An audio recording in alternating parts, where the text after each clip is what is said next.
کو اس وقت لے چلیں گے ہم لوگ کے پی کے، جہاں پر اس وقت بجٹ اجلاس جاری ہے۔ سرمایہ کاری دوست پالیسی اپنائیں، یہی وجہ ہے کہ اب بیرونی سرمایہ کار بھی یہاں سرمایہ کاری کے لیے مائل ہوئے ہیں۔ عوام کو ریلیف دینا، کرپشن کا خاتمہ ہمارا ہدف ہے۔ وہ چیلنجز تھے جن کا ہم نے شروع دن سے سامنا کیا۔ ہماری مخلوط حکومت نے سیاسی اور انتظامی بصیرت اور عزم دکھایا، ان مسائل پر قابو بھی پا لیا۔ جناب اسپیکر، صرف 4 سال میں کئی عشروں کی دشواریاں ختم کرنا، حکومتی اداروں پر عوام کا اعتماد بحال کرنا، ماضی کے تباہال شعبوں تعلیم، صحت اور مقامی حکومتوں کے نظام کو ترجیحات میں سر فہرست رکھنا مشکل کام تھا۔ ہمارے عزم و اخلاص نے یہ مشکلات سر کی اور ایک عوام دوست جمہوری اسلوب حکمرانی کی بنیاد رکھی۔ صوبے کو ایک نیا تشخص دیا جیسے نہ صرف ملکی بلکہ غیر ملکی سطح پر بھی سراہا جانے لگا۔ تعلیم میں ہم نے اہداف رکھے اور انہیں حاصل بھی کیا۔ شعبہ صحت کو فعال کیا اور دونوں شعبوں کو پرائیویٹ شعبے کے برابر لا کھڑا کیا۔ جناب اسپیکر، آئین کے آرٹیکل 140A کی روح کے مطابق ایک بہتر اور مؤثر بلدیاتی نظام قائم کیا، جیسے ورلڈ بینک اور UNDP جیسے بین الاقوامی اداروں نے سراہا۔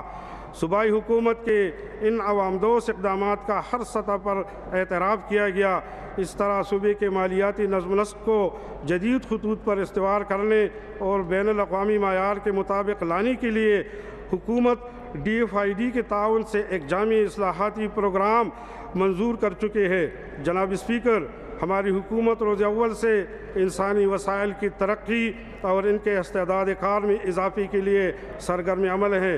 ہم نے سرکاری ملازمین کی مراعات میں اضافہ اس سوچ کے ساتھ کیا کہ وہ زیادہ مؤثر طریقے سے اپنی صلاحیتیں عوام کی خدمت میں صرف کریں۔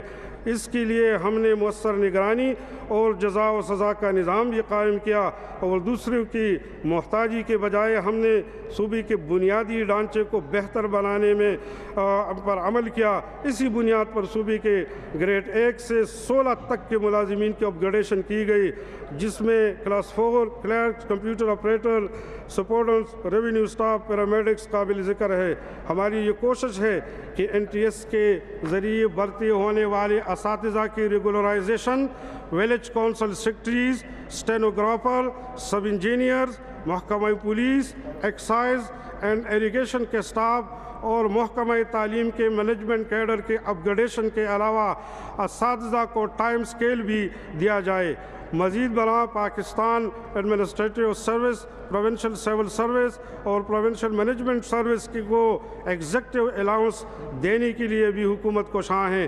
تاہم میں معزز ایوان کو یہ بھی بتانا چاہتا ہوں کہ تنخواہ اور پینشن کی مد میں ہر سال صوبے کے خزانے پر بوجھ پڑتا جا رہا ہے اور اگر اس سلسلے میں بروقت اقدامات نہ کی گئی تو یہ اخراجات قابو سے باہر ہو سکتے ہیں۔ جناب اسپیکر، ہم نے صوبے کو اپنے پاؤں پر کھڑا کرنے کا ایک کل وقتی چیلنج قبول کیا ہے، جس کے لیے قلیل المدتی، وسط المدتی اور طویل المدتی منصوبہ بندی نہ صرف ناگزیر ہیں بلکہ عوام کو اس کے لیے تیار کرنا بھی بہت ضروری ہے۔ جناب سراج الحق صاحب نے بطور سینئر وزیر خزانہ صوبے کے حقوق کے لیے زبردست جدوجہد کی، جس کے نتیجے میں بجلی کے خالص منافع کی مد میں 110 ارب روپے جاری ہوئے، لیکن یہ رقم اس کے بعد آنے والی حکومت کے دور میں صوبے کو ملی۔ بعد میں آنے والی حکومت نے اس پر اکتفا کیا اور اس مد میں کوئی مزید اضافی رقم مرکز سے حاصل نہ کر سکی اور پن بجلی منافع 6 ارب پر ہی منجمد رہا۔